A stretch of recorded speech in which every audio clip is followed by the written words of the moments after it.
नमस्कार। वक्त बड़ी बहस का है। मैं हूं राजेश कुमार। उत्तर प्रदेश में जारी 69,000 सहायक शिक्षक भर्ती के मामले में सुप्रीम कोर्ट ने शिक्षा मित्र एसोसिएशन की याचिका को खारिज कर दिया और सुप्रीम कोर्ट ने राज्य सरकार के मौजूदा कट ऑफ को सही ठहराया है। हालांकि सभी शिक्षा मित्रों को एक मौका और मिलेगा। न्यायमूर्ति यू ललित की बेंच ने अपने फैसले में कहा कि शिक्षा मित्रों को अगली भर्ती परीक्षा में भाग लेने के लिए एक आखिरी मौका दिया जाएगा और उसके तौर तरीकों को राज्य सरकार तय करेगी। इस मामले में कोर्ट ने 24 जुलाई को फैसला सुरक्षित रखा था। बता दें कि 69,000 शिक्षक भर्ती मामला पिछले 2 साल से अधर में लटका हुआ था, जिसके चलते हजारों अभ्यर्थियों के सरकारी नौकरी के सपने पर ग्रहण लगा रहा। अभ्यर्थी हाईकोर्ट और सुप्रीम कोर्ट के चक्कर लगा रहे हैं और हर रोज एक नया मोड़ इस मामले में सामने आ रहा है। कांग्रेस महासचिव प्रियंका गांधी ने 69,000 शिक्षक परीक्षा को उत्तर प्रदेश का व्यापम घोटाला तक बता दिया था। अब सुप्रीम कोर्ट के इस फैसले का उत्तर प्रदेश सरकार के बेसिक शिक्षा मंत्री डॉक्टर सतीश द्विवेदी ने स्वागत किया है। उन्होंने कहा कि सर्वोच्च न्यायालय ने उत्तर प्रदेश की भारतीय जनता पार्टी की योगी सरकार के द्वारा 69,000 सहायक अध्यापकों की भर्ती प्रक्रिया में सरकार के पक्ष में फैसला दिया है और उसका स्वागत किया जा रहा है। सभी अभ्यर्थियों को बधाई देता हूं, उन्होंने कहा, जिनकी भर्ती का मार्ग इस फैसले के बाद प्रशस्त हुआ है और इस फैसले का दूरगामी परिणाम होगा।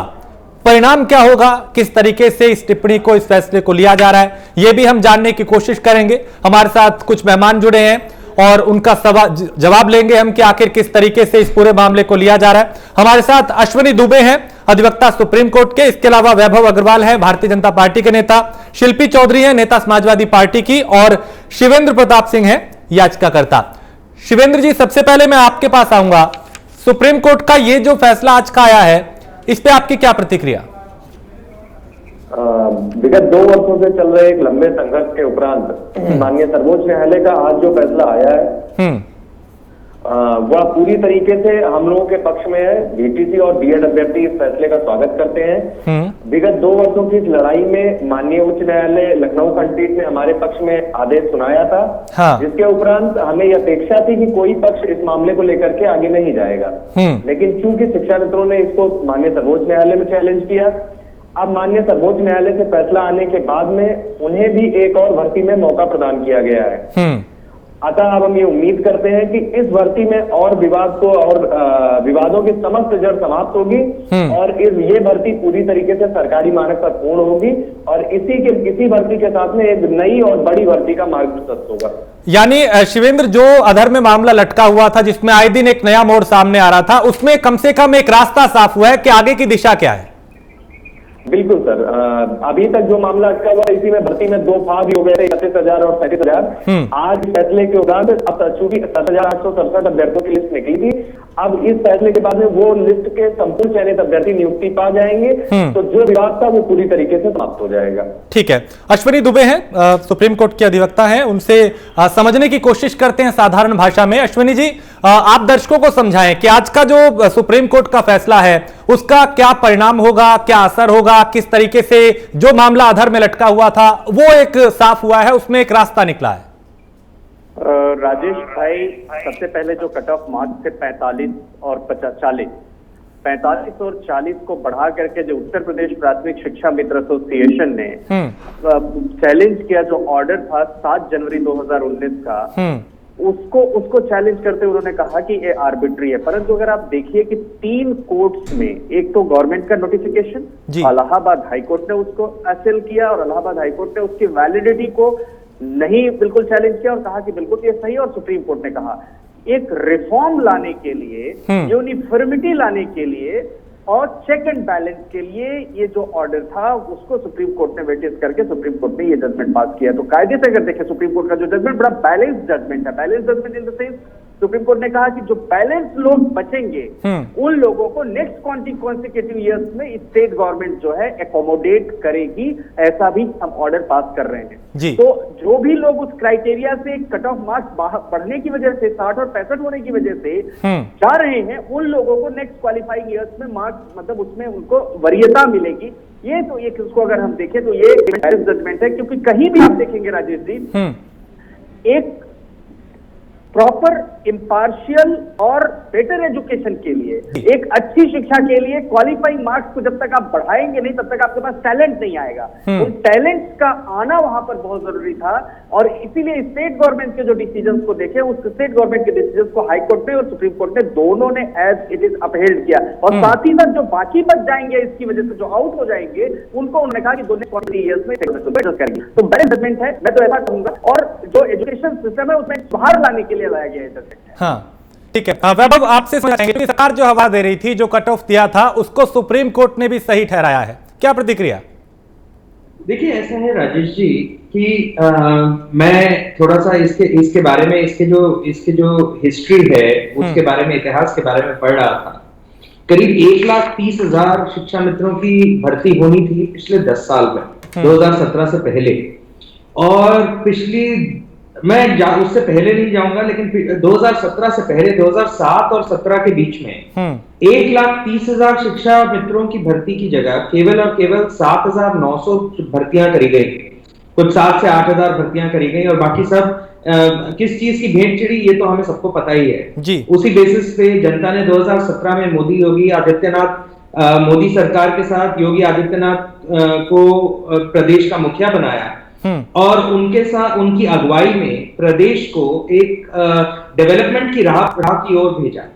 और उसी के चलते प्रदेश सरकार ने जो एजुकेशन रिफॉर्म्स का एक तरीका है, उसके अंदर जो कट ऑफ है वो इंक्रीज किया, जिसके खिलाफ शिक्षा मित्र कोर्ट चले गए।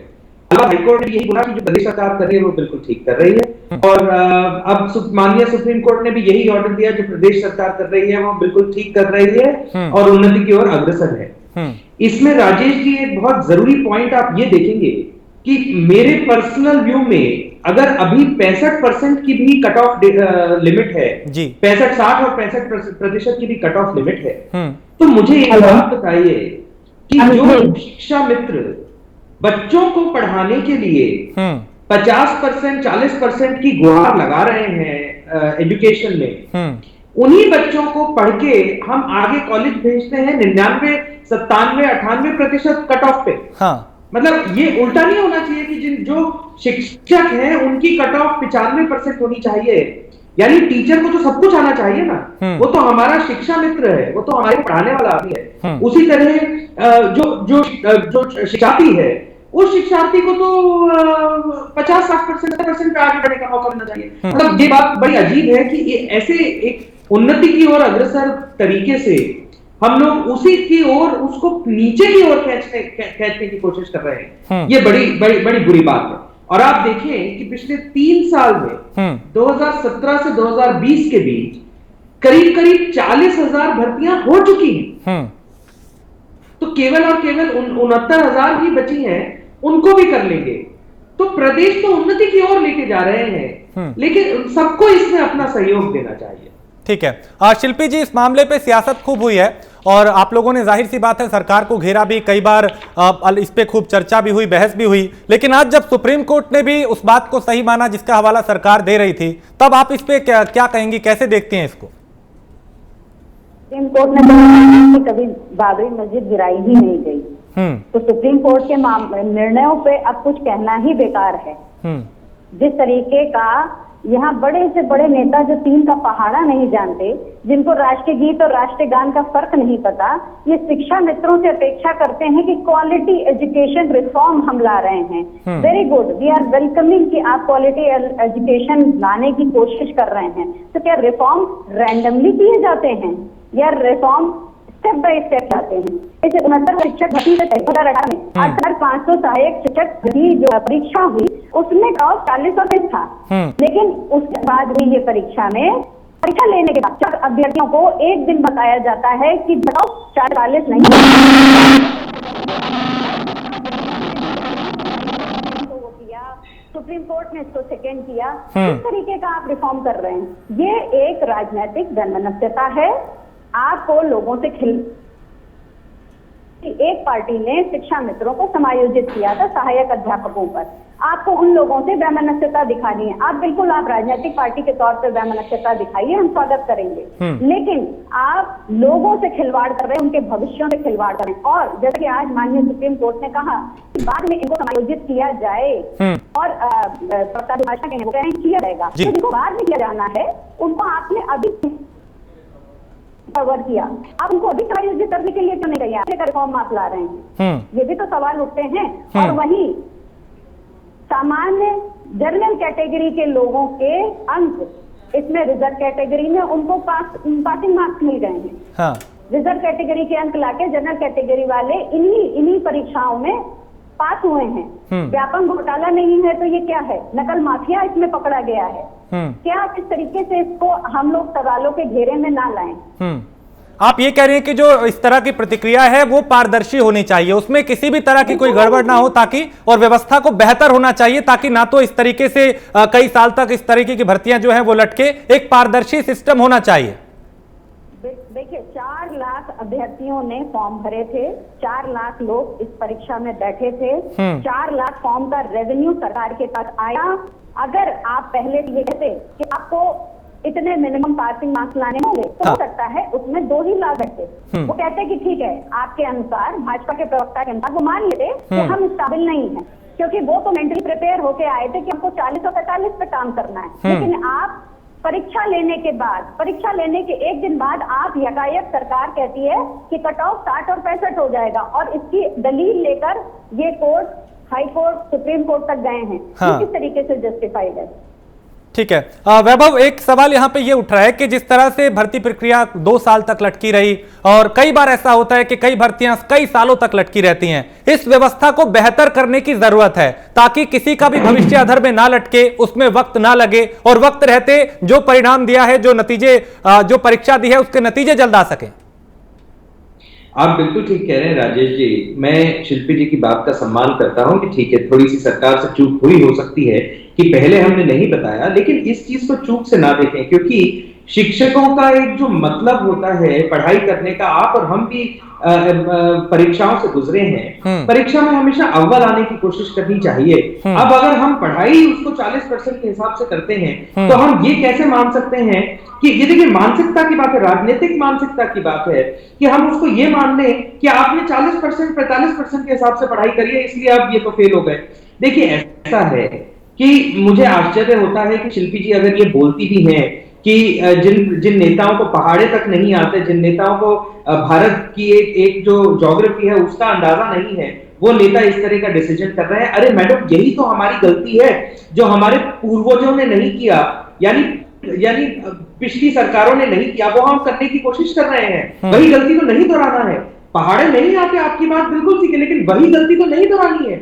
आप और हम राजेश जी व्हाट्सएप पे देख देख के खूब हंसे हैं, लोटपोट हुए हैं जब टीवी पे, जब किसी छोटे मीडिया हाउस ने या एक छोटे यूट्यूबर ने या कोई कंटेंट सोशल मीडिया पे आया जहां पे यूपी की पिछली सरकारों के दौरान शिक्षा मित्रों से इंटरव्यू लिया गया हो और उनसे पूछा भारत का प्रधानमंत्री कौन है, वो बोलते हैं मुलायम सिंह यादव। मतलब ये क्या मजाक है? भारत का प्रेसिडेंट कौन है? नरेंद्र मोदी। भाई ये क्या मजाक है? ये शिक्षक का लेवल है। आप और हम खूब हंसे हैं। देखिए इस पैनल पे सभी हैं, सभी खूब हंसे हैं। और मैं आपको राजेश जी एक बात और बताऊं जो मेरे ख्याल से खासकर लोगों को पता होना जरूरी है। आपका चैनल यूपी में बड़ा प्रस्तुत होता है, सब लोग जानते हैं, तो सबको जानने का अधिकार है कि सन 1999 में शिक्षा मित्र की, जो हमारे पूर्व कार्यकाल में शिक्षा मित्र की एक योजना आई। शिक्षा मित्र की योजना से चलते चलते इस बात को 2 दशक हो गए, 2019 में बैठे हैं, 2020 हो गई है। तो 2 दशक हो गए हैं शिक्षा मित्रों की भर्ती को लेकर। अब आप देखें 1999 में जब यूपी में शिक्षा मित्रों की योजना बनाई गई, तब उसके अंदर मानदेय तय हुआ, उसके अंदर उसका क्वालिफिकेशन क्राइटेरिया तय हुआ, और धीरे धीरे चलते हुए 2011 में सरकार ने ये आदेश किए कि शिक्षा मित्रों को 2 साल का प्रशिक्षण जरूरी है कंफर्मेशन से पहले।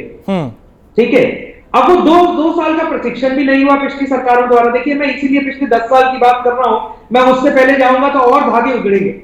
मेरे को राजनीति नहीं करनी है इसके ऊपर, मैं केवल और केवल अपनी एक बात रखने की कोशिश कर रहा हूं आपके पटल से। तो देखिए, अगर वो ट्रेनिंग भी नहीं हुई, उसमें भी फेलियर हो गया और उसमें भी करप्शन के चार्ज लग गए उस समय की सरकार के ऊपर। अब वहां से चलते चलते फिर उसके बाद उससे पिछली सरकार में 2015 और 16 में सारे पदों का समायोजन हो गया। वो समायोजन कोर्ट ने इलीगल बता दिया। जब वो इलीगल हुआ तो उसके बाद दोबारा पूरी प्रक्रिया शुरू हुई 2017 में। हाँ, हम पीछे चल रहे हैं समय के, 2.5 साल लग गए हमें 2017 से 2020 आते आते, इसमें कोई दो राय नहीं है। ये तो आंकड़े हैं, मैं अगर कुछ बोलने की कोशिश करूंगा भी तो मैं बेवकूफ रहूंगा।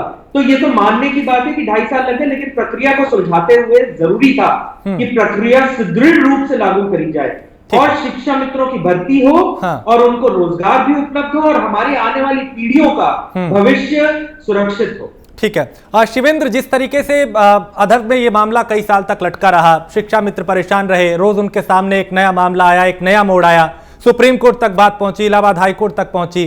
अब ऐसे में लगता है कि ये जो सिस्टम है वो पारदर्शी होना चाहिए। अगर परीक्षा आज दी है तो जल्द से जल्द उसका परिणाम आए, एक पारदर्शिता सिस्टम में होनी चाहिए ताकि इस तरीके से भविष्य अधर में ना लटके।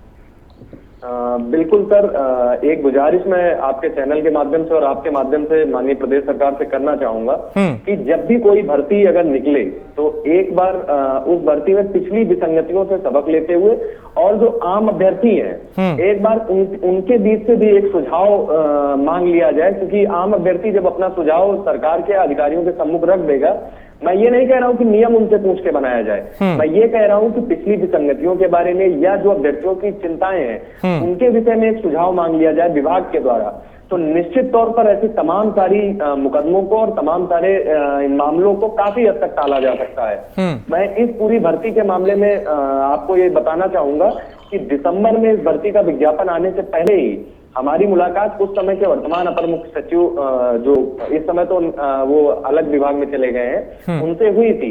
हम लोगों ने अपनी बात भी रखी थी कि सर ये चीज कर लीजिए, अन्यथा भर्ती माननीय न्यायालय की शरण में चली जाएगी। लेकिन उस वक्त हम लोगों को एक अभ्यर्थी कह लीजिए या उम्र का तकाजा कह लीजिए कि छोटी उम्र का देख करके उन्होंने वो नहीं दिया, तवज्जो नहीं दी, और अंत में वही मामला सेम सारा ग्राउंड लेकर के मामला कोर्ट की शरण में पहुंचा और 2-2.5 साल तक हम लोगों को अपने घरों से पैसे लगाकर संघर्ष करना पड़ा। माननीय अधिवक्ता जी जुड़े हुए हैं, जिन जिन सीनियर अधिवक्ताओं को हम लोगों ने अपीयर कराया उनकी फीस के बारे में इनको सब कुछ मालूम है। आप इनसे जानकारी ले सकते हैं कि अभ्यर्थियों को कितना मुश्किल हो जाता है सीनियर को अपीयर कराने में, और पर सुनवाई चार्ज लगता है। ऐसे में मानसिक केवल दबाव नहीं होता है, शारीरिक और मानसिक दबाव के बीच में आर्थिक दबाव जो पड़ता है वो असहनीय होता है। और कोरोना के उस चरम दौर में हम लोगों ने दिल्ली में रह करके कोर्ट केस की पैरवी की है। जो अभी वैभव भैया बोल रहे थे कि शिक्षकों के मानक कितने होने चाहिए उतने होने चाहिए, इसी चैनल के माध्यम से मैं बता दूंगा 14 सब्जेक्ट होते हैं शिक्षकों के लिए, और 14 सब्जेक्ट में कोई सिलेबस का कोई और छोर नहीं होता है। आप 14 सब्जेक्ट की परीक्षा एक परीक्षा में आप बैठ करके देखिए और फिर देखिए आप कट ऑफ मानक अंक 60-65 भी आपको एक मानक अंक लगेगा कि आपको ये प्राप्त करने में अच्छी खासी मेहनत लगी है, और वो भी तब जब आपके पास मात्र 1 महीने हो। और ऐसी स्थिति में आप इसको देने के बाद में 20-20 साल 25-25 साल पुरानी कानून की किताबें पढ़िए, उसमें से ऑर्डर खोज करके कोर्ट केस लड़िए। तो ऐसी व्यवस्था अगर सुधारनी है तो अभ्यर्थियों के बीच से भी सरकार और विभाग संवाद का मार्ग खोज करके निकाले, जिससे अभ्यर्थियों और विभाग के बीच में लगातार संवाद होता रहे। तो ऐसे तमाम सारे मामलों से बिल्कुल बचा जा सकेगा, और जो आपने कहा वो पारदर्शी व्यवस्था भी खड़ी की जा सकेगी। ठीक है, अश्विनी जी आपसे समझना चाहेंगे, चूंकि शिवेंद्र का जो दर्द है वो छलका, उन्होंने कहा कि एक अभ्यर्थी के सामने कई तरह की चुनौतियां होती हैं और उस बीच सुप्रीम कोर्ट तक का सफर तय करने में कई परेशानियां और कई अड़चने आती हैं। तो जरूरी हो गया कि सिस्टम जो है वो थोड़ा उसमें सुधार होना चाहिए, पारदर्शिता होनी चाहिए और एक साफ सफाई होनी चाहिए एक तरीके से कि जो परिणाम है वो जल्द से जल्द आ सकें, जो उसके लायक हैं वो उस गद्दी पे बैठ सके, उनके हाथ में नौकरी हो। मैं समझता हूं कि आज के जजमेंट के कॉन्टेक्स्ट में अगर हम बात करते हैं राजेश जी, तो जो प्राइमा फेसी क्लियर था, जो इवैल्यूएशन प्रोसेस में जो मिस्टेक हुई थी, उस इवैल्यूएशन प्रोसेस में जो वहां पर मेला फाइट मिला था, उसको लेकर के ये डिसीजन अगर हम वैसे वेट करके देखें तो ये decision up to the mark है, क्योंकि टैलेंट को सामने लाने के लिए you have to set a boundary, और वो बाउंड्री सेट करने के लिए जरूरी है कि आप एक पैरामीटर सेट करें, क्योंकि आप उन लोगों को तैयार कर रहे हैं जो लोग इस देश के युवाओं को तैयार करेंगे, नौनिहालों को तैयार करेंगे। तो एक ट्रांसपेरेंसी जब तक नहीं होगी, एक पारदर्शिता के साथ टैलेंट को सामने लो। टैलेंट का क्या क्राइटेरिया होगा? वो टैलेंट का क्राइटेरिया होगा आपका जो सिलेक्शन प्रोसेस है, उस सिलेक्शन प्रोसेस से बेस्ट लेकर के आना। जो इनिशियल प्रोसेस था, जो इलाहाबाद हाईकोर्ट की रीजनिंग को हम देखें, जब 40 से 45 यही कट ऑफ मार्क अब 10 से 15 कर दें, 5 से 10 कर दें, तो नेचुरली आपके पास भीड़ आएगी। लेकिन वही कट ऑफ मार्क्स अगर आप आगे लेकर के जाएंगे तो जो टैलेंट होगा, जो बॉर्डर को क्रॉस करेगा, वही वहां पर आएगा। तो जो 60 से 65 हुआ, 60 और 65, 40 और 45 से वो उस टैलेंट को लाने के लिए, और साथ ही साथ जो इवैल्यूएशन प्रोसेस में जो इरेगुलरिटी थी, इवैल्यूएशन प्रोसेस में जो धांधली थी, वहां पर उसको कट ऑफ करने के लिए, उसको खत्म करने के कट ऑफ मार्क का सिस्टम बढ़ाया गया, और जिसको दो कॉन्स्टिट्यूशनल कोर्ट ने उस क्राइटेरिया को सही माना। लेकिन आप यहां पर बैलेंस इसलिए कहना पड़ेगा कि बैलेंस ऑफ कन्वीनियंस जिसको हम लॉ में कहते हैं, कि जो बैलेंस जजमेंट इसलिए है कि सुप्रीम कोर्ट ने जो लोग इस क्राइटेरिया में 60 और 65 पे नहीं आ पा रहे हैं, परंतु वो सिलेक्टेड लिस्ट में हैं, उन्होंने कहा कि ये नहीं कहा कि you don't have a case, उन्होंने कहा इनको आप नेक्स्ट ईयर्स में एडजस्ट करेंगे। क्यों? क्योंकि आपको ट्रांसपेरेंसी लानी है एजुकेशन सिस्टम को। आपको एक बात मैं बताऊं, जब यूजीसी रेगुलेशंस आए, यूजीसी रेगुलेशंस में जो appointment of teachers in university and colleges आया, तो बहुत वो हल्ला मचा चारों तरफ। सुप्रीम कोर्ट ने कहा no, nothing doing, NET is the essential criteria in order to bring the talent in the university. क्योंकि देश में आप यूनिवर्सिटी स्टूडेंट्स को जब तक आप प्रॉपर एजुकेशन नहीं देंगे और वो टैलेंटेड टीचर्स के नहीं देंगे, और जब तक यूनिफॉर्मिटी नहीं होगी, यानी जो यूनिवर्सिटीज में क्या होता था, कोई वाइस चांसलर का खास हो गया, रजिस्ट्रार का खास हो गया, सिलेक्शन प्रोसेस के लोगों का खास हो गया, तो उसको तुरंत वो बना देते थे एक क्राइटेरिया बना के। सुप्रीम कोर्ट का नथिंग डूइंग, नेट आप क्लियर करिए। अगर आप वहां एंटाइटल्ड होते हैं, रिसर्च पेपर लिखते हैं, एक सिलेक्शन प्रोसेस बैठेगा, उसके जो विषयों के हेड होंगे वो बैठेंगे, और आप एट पार अगर आते हैं तो आप पाएंगे। ये पी सुशीला की जजमेंट कहेगा। आज भी जो सुप्रीम कोर्ट का जो जजमेंट देखेंगे, वो सुप्रीम कोर्ट उसी सोसाइटी में, उसी जगह पर टैलेंट को लेकर आगे आने के लिए, ताकि भीड़ नहीं, कुछ सिलेक्टेड लोग आए जो टैलेंटेड आए। आज का डिसीजन जो सुप्रीम कोर्ट का वो ये है। और दूसरी बात मैं बताऊं कि जो सरकार ने घोटाला किया, घोटाला इन the sense of cum merit वाले लोगों को लेकर के आके, उस पर एक सुप्रीम कोर्ट का इनडायरेक्ट समाचार था। बिल्कुल। शिल्पी जी, मैं आपका रुख करूंगा और आपसे ये समझना चाहूंगा कि बजाय इस तरह के मामलों पे सियासत करने के, जरूरी नहीं है कि सिस्टम को बेहतर किया जाए, पारदर्शी किया जाए, ताकि जो अभ्यर्थी जिनके सामने अभी नौकरी की चुनौती होती है, आर्थिक स्थिति भी बहुत अच्छी नहीं होती सबकी, और उनके लिए कम से कम इस तरह की काम किए जाएं, कदम उठाए जाएं, ताकि एक पारदर्शिता सिस्टम में रहे। सरकारों को उसके लिए बेहतर कदम उठाने की जरूरत है। शिल्पी जी, आप सुन पा रही हैं? मेरी आवाज शिल्पी जी तक नहीं पहुंच पा रही। हम फिर कोशिश करेंगे उन तक पहुंचे, लेकिन वक्त की भी कमी है। आखिरी टिप्पणी 10 सेकंड की वैभव मैं चाहता हूं आप इस पे करें, आज के जजमेंट पे वक्त की बहुत कमी है। देखिए, ऐसा है कि मेरे ख्याल से सभी को, राजेश जी, सभी पार्टियों को, पॉलिटिकल दलों को, एसोसिएशंस को, सभी को अपने समक्ष सरकार का एक हिस्सा बनना चाहिए और देश की तरक्की का हिस्सा बनना चाहिए और अपने इलाके की, प्रदेश की तरक्की का हिस्सा बनना चाहिए। देखिए, सरकार की कुछ पॉलिसीज हो सकती हैं जो कुछ लोगों को अच्छी ना लगे, लेकिन सरकार सभी लोगों को खुश नहीं कर सकती, लेकिन उनके हितों का ध्यान रखकर बाकी कार्यों को क्रियान्वित कर सकती है। जहां तक पारदर्शिता की बात है, जब केंद्र सरकार में आई 2014 में, तब से हम और आज तक हमने डिजिटल इंडिया का नारा दिया, और यूपी सरकार, प्रदेश सरकार भी उसी के तहत पूरी शिक्षा मित्रों की भर्ती हो, चाहे वो दूसरे कार्यालयों की भर्ती हो, दूसरे स्किल्स की भर्ती हो, सब कुछ ऑनलाइन करने की कोशिश कर रही है। और यदि सब लोग साथ देंगे तो ये हम बहुत जल्दी ही पार कर लेंगे। और ये पड़ाव अगर हमने पार कर लिया तो सिस्टम ना सिर्फ पारदर्शी बनेगा, लेकिन सिस्टम में इंप्रूवमेंट भी आएगा, बदलाव भी आएगा, और सिस्टम बिल्कुल, और वो बदलाव बेहद जरूरी है, वक्त की नजाकत भी है। बहुत शुक्रिया वैभव अग्रवाल आपका भी, अश्विनी दुबे आपका भी, शिल्पी चौधरी आप भी, और शिवेंद्र प्रताप सिंह आपका भी बहुत शुक्रिया चर्चा में शामिल होने के लिए। तो जो शिक्षक अभ्यर्थी हैं उनके सामने कई चुनौतियां थी और कई साल से मामला अधर में लटका हुआ था, अब कम से कम एक रास्ता साफ हुआ है।